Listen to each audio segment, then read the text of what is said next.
for a long time. Naturally, there's other people that will come behind and will surpass wherever you are. In this business, when that happens, you support it. Especially when you're coming from a position where there's been a demand for people of color to get a shot. Mm-hmm. So here's my frustration, because I know you're going to get into it. Let me tell you my frustration. Can I ask you a question first? No, you can't. Go. Here's my frustration, okay? I'm going to tell you what's been on my mind, what's been on my heart heavy. I was just trying to sell the movie first. I want to talk about the movie's sold. Okay. The movie's going to be sold. Okay? That's cool. September 28th. God damn it. Go check it out. All right, now I want to get to what's really bothering me. Okay. I want to ask black people what we want. Mm-hmm. What do we want?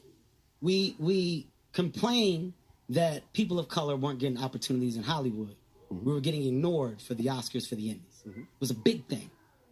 After that big thing, people of color got recognized for their hard work, for their efforts, and run awards. People of color also won Emmys. Mm-hmm. People of color are now being given opportunities to star, to lead in various projects. Well, just the ugly people, according to some. Just according to some. Okay. When the people of color get these opportunities, why are the people of color the ones that are tearing the people that are getting the opportunities down? Mm-hmm. My frustration comes from, you don't realize when I preach about the crabs in the barrel mentality that eventually we have to take responsibility for our actions. Mm-hmm. So if I'm looking at people that share my craft, I'm going to bring up the people that Katt Williams named. Mm-hmm. Little Rel, Gerard Carmichael, mm-hmm. Hannibal Buress, myself, Tiffany Haddish. Correct. Little Rel is seeing so much success after doing his special Relevant. He went on to do Get Out. He now has a show that he's producing and starring in on Fox. Gerard Carmichael had his own show that he starred, wrote, produced. Gerard Carmichael is on to his second special. Hannibal Buress saw success within comedy specials and is now doing various movies where he's getting the opportunity to have features and to have a mm-hmm. presence. Me, Kevin Hart, the guy that sits on top right now, have taken advantage of all the money that I have. I've shot over 56 specials for the up-and-coming generation of comedy. Why? Because I'm trying to create opportunities for others. Rather than complaining about it, I'm fixing it. I'm putting my money where my mouth is. I also take full responsibility for any and everything that I've done in the fucking business. Good or bad. My frustration with Katt Williams comes from, you keep pointing at Hollywood. Hollywood this, the white man, this, and this. When do you take responsibility for your actions? You had the shot.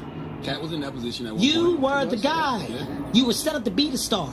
You didn't show up to work. You fucked off promo shoots. You fucked off your promo fucking trips that they had set up for you. You became a risk to the studios, which is why the studios stopped fucking with you. Why was he a risk? He chose drugs. Oh, okay. Take responsibility for what you chose and say, you know what? I got to fix me, and I'm going to come back and I'm going to stand up for comedy. Mm-hmm. So when you say Tiffany Haddish doesn't deserve or isn't really a comedian, and these other women have worked hard, which they have. Mm-hmm. Shouts out to Melanie Camacho. Shouts out to Lunel. Mm-hmm. Shouts out to Leslie Jones, who are all underneath the umbrella of Katt Williams. Katt Williams, have you ever used your platform to fucking bring the people that were under you up? Mm. You haven't. So because you haven't, don't shit on those that now are. I've used my platform, and I've brought my guys and girls up. Mm-hmm. The brand of Kevin Hart is a brand that's expanded so fucking far, whether you like me or not. My presence in comedy will forever be felt because I'm a fucking boss. I sit on the top of it, and the opportunities I'm giving are the ones that I'm creating. So take responsibility for what you did. You fuck you. Nobody else did. You don't hear Chris Rock, Dave Chappelle, the Kings of Comedy, Seinfeld. You don't hear George Lopez, Eddie Griffin. You don't hear fucking who else can I go down the road of other comedians? Steve Martin, Martin Short. You don't hear the guys that got on top and that made it by doing what they love complain about the people that are coming under them. The reason why is because they're happy with themselves. Don't blame everybody else for your shit. Don't shit on my sister Light because you're not happy with your shit. This shit is earned. It's not given. I don't give a fuck if you're a Tiffany Haddish fan or not. It's earned. Tiffany Haddish got years in the game. It's not an accident that Tiffany Haddish got an opportunity to star in a movie. It's not an accident that that character popped in the movie.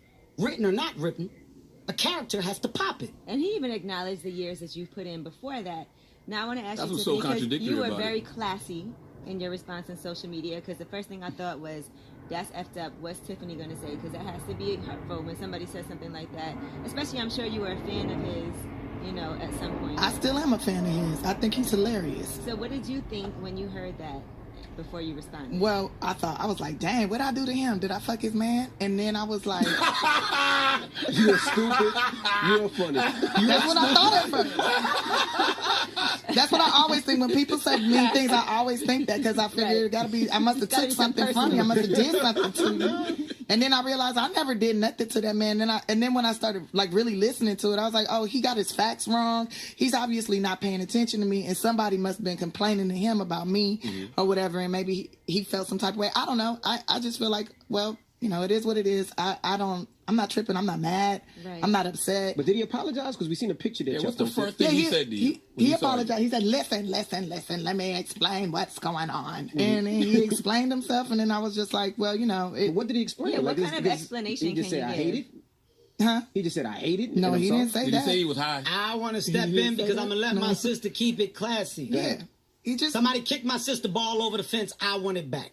It doesn't matter what he said. It doesn't matter what the apology was. So you didn't like the apology? It's not about the apology. And I want to get this very clear. I want to make it very clear. Katt Williams is an amazing, talented comedian, which is why I'm so frustrated. I sit from afar and I admire the man's talent. I don't like that you said anything negative about a woman of color that's getting her shot. Say it to me. Say it to me. I'll take it all. Hate me. You do seem to be more offended about this than I've ever seen. I have sat back. I have forever been the humble guy. I have time to not be humble today. I have time to fact check everything he said because the world of Katt Williams is a fictional world. Is he selling that Let's many tickets? let's run this down. You know, I had to Google. I was like, He said on his last tour. I was like, when was she married to a white man? I went back and Googled. I was like, because I know. I've been proposed to by a white man before, and then found out he was really black when we did that DNA test. But it is what it is. So you weren't married to a white man? No, never. I know been. that, but whatever. Now, these tickets. He said he sold 2.4 million tickets. False. On his last tour. False. That's more than Beyonce and Jay-Z. That's more than Justin Bieber and Justin Timberlake. That's more than Billy Joel, the Eagles. That's more than Beyonce and Justin Timberlake combined. Okay, do you understand how many tickets 2.4 million tickets are? Yes, right now, all this stuff is Googleable. Is Google. You can Google it. It's all fucking researchable information. I'm sitting on 1.3 million tickets sold. Shouts out to all the comedians that have given me the opportunity to get here because I wouldn't be able to do what I'm doing without them and their hard work. There is nobody close to me in ticket sales and comedy. And you on a worldwide tour. I am worldwide. I am on par with the likes of your Bruno Mars, your Jay-Z, and Beyonce. Okay? I'm up there with those people. So in comedy, it's unheard of to get those numbers. To throw out numbers like 2.4 million is ridiculous. That's false. It's not even close. Also, to say 15 consecutive 100-city tours, it's false. What are you doing? So where did you do the new stuff? When did you ever work on something? Consecutive means in a row. Where? There's a Forbes list every year that comes out. Go back to 2007. Go back to 2006. Katt Williams has never been on it.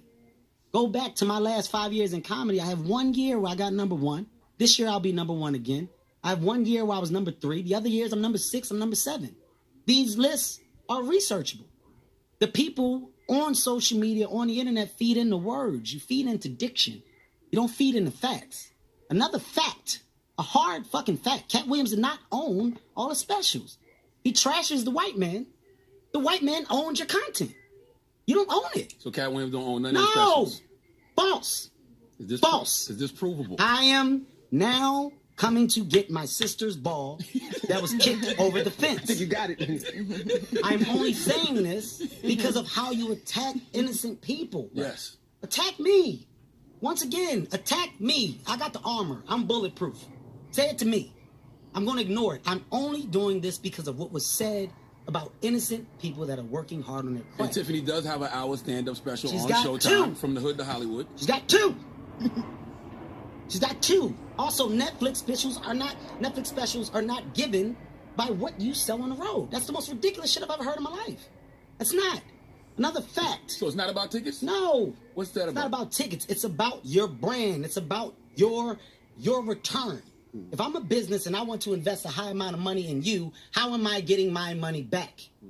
Everybody can't demand the money if you can't justify how I'm getting my money back. Think business, people. Netflix is a business. All these announcements came out for the specials. I kept mine on the wraps just because. Netflix gave me $40 million. What? Whoa. This is a fact. We need better checks. Listen. Yeah, we need better chance than that. And we need new laptops. We need laptops too, man. And I would like an iPad. Chargers. A car if you feel like it. I told you he bought a new house. My kid got I gotta pay taxes. After taxes, it's only $20 million. The point that I'm making is that that's information. This is all researchable information if you go look for it. I just chose to keep it to myself because I don't care. I'm only saying this now because I'm fact-checking what was put out as fiction, okay? That's not how they give it. That's not how they do deals. With that being said, once again, when you look at all the comedians that are up and coming, young, old, whatever, as a comedian that's sitting in a position of power, if you got any financial growth, any financial success, put your money where your mouth is and you change it. So if you got a team of people, which he does, which are very funny. Once again, shout out to Red Grant, Camacho, Lunel, Leslie Jones, that was there for a minute. I know them all. I love all those people, but I can't name one of their jokes. It doesn't matter. I would never shit on them. Yeah, Instead, I would say, take your money and create opportunities for them so they can pop within your brand and make you better.